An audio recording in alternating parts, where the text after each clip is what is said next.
အားလုံးမင်္ဂလာပါနော်ညီကိုတို့ဒီငါပဲစစ်ပေါ့နော်ဒီငါပဲစစ်နဲ့ပတ်သက်တဲ့ဒီ2540ပေါ့နော်တချို့ကြတော့ဒီခုနှစ်ကိုတက်ပြီးတော့ကြည့်မတက်ဘူးပေါ့နော်ဒီတခြားခုနှစ်နဲ့ဒီမာပြီးတော့ကြည့်ကြတာပေါ့နော်ဥပမာဒီ2550တို့ပေါ့နော်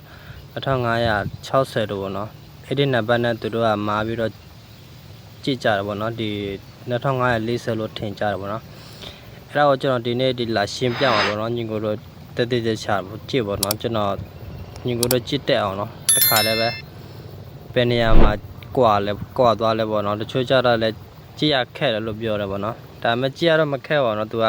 ဟိုဒီကြည့်ရခက်တာဆိုတော့ဒီ2550နဲ့2540ပေါ့နော်ဒီ2560ကျတအားပဲကွာတယ်ပေါ့နော်အရင်ဆုံးကျွန်တော်ဒီ2540နဲ့50ကျွန်တော်အရင်ပြပေးမှာပေါ့နော်ညီကိုတို့ကျွန်တော်လည်းတူတေချာကြည့်ပေါ့နော်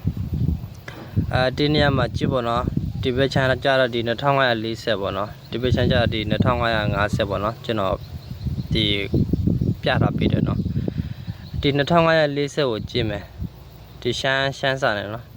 2500ဒီ40ကြတော့ဒီ4မှာကြည့်ပေါ့နော်ညီဒီ4မှာကြည့်တော့ညီဒီ4မှာကြည့်မယ်ဆိုရင်တော့ဒီ4မှာကြတော့သူကအထိတ်မှာကြတော့လေ3ညတေးသေးလေးပုံစံနဲ့ပေါ့နော်အဲ့ဒီကမပါဘူးပေါ့နော်ဒီ2550မှာညီကိုတို့ကြည့်နော်ဒီ2550မှာကြည့်ရင်တော့ဒီ3ည1လို့ပေါ့နော်သူကတေးသေးလေးထွက်လာတယ်ပေါ့နော်အဲ့ဒီနေရာမှာကြည့်ပါကျွန်တော်သေချာပြပေးမှာနော်ညီကိုတို့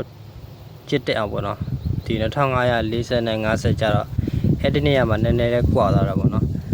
ဒါမဲ့ဒီတချို့ကြတော့လဲဒီ2550ကိုအတုလောက်ထားတာပေါ့နော်ဒီ2550ကိုသူတို့အဲ့ဒီအဝမ်း3ညက်ကလေးကိုသူတို့ဖြတ်လိုက်တာပေါ့နော်ဖြတ်လာတော့ဒီ40ပုံစံနဲ့တူသွားတာပေါ့နော်အဲ့လိုမျိုးအတုပြတယ်လည်းရှိတော့မှာဒါတော့ကျွန်တော်လာပြောပြတာနော်ဒီနောက်တစ်ခုကြည့်မယ်နော်ဒီ2560နဲ့တန်းမယ်ပေါ့နော်ဒီ2560ကျတော့ကြရတာလွယ်တယ်နော်ဒီ2560ကျတော့တအားလွယ်တယ်မနေကွာပါတော့ဒီပြန်ကြမှာကြည့်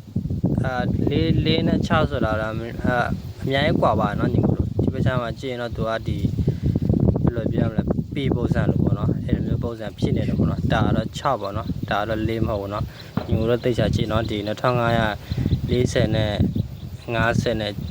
ကြည့်မတက်သေးဘူးပေါ့နော်ညီကိုတို့တက်ပေါ့နော်ဒါတော့ကျွန်တော်အသေးစိတ်လာရှင်းပြတာပေါ့နော်တကယ်လို့ဒီကျွန်တော်ပြထားတဲ့အတန်းပေါ့နော်ဒီ2540ဆိုရင်တော့ကျွန်တော်ဝယ်တယ်ပေါ့နော်ဒီ50 60ကျကျွန်တော်ဝယ်ပေါ့နော်ဒီ2540ဆိုရင်တော့ကျွန်တော်တပြားကို3000ပတ်တိပေးတယ်ပေါ့နော်ညီကိုတို့ရှိရင်တော့တေးချတန်းကြပေါ့နော်ဒါလိုပဲကျေးဇူးပါ